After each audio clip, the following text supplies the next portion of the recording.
Nah ini barangku nah, mana lagi kasurnya? Oh, ada di sini. Ada kasur, ada sofa. Nah, Viral, pemilik kontrakan di Palangkaraya grebek penyewa yang bawa kabur fasilitas perabot rumah. Curhat seorang pemilik kontrakan asal Palangkaraya, Kalimantan Tengah yang kesal imbas barang perabotannya dibawa kabur oleh penyewa.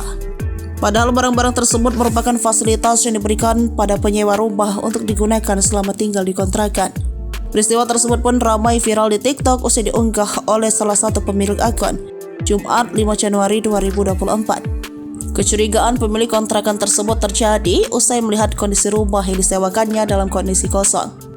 Padahal sebelum ditinggal pindah oleh sang penyewa, rumah tersebut diisi sejumlah perabotan mulai dari sofa, kasur, hingga rak piring. Rasa curiga itu pun kian bertambah usai ia tak bisa menghubungi nomor telepon sang mantan penyewa. Beruntung pemilik kontrakan itu akhirnya berhasil menemukan alamat baru mantan penyewa rumahnya. Dalam video yang dibagikan, terlihat wanita pemilik kontrakan tersebut langsung mendatangi kediaman baru mantan penyewa rumahnya.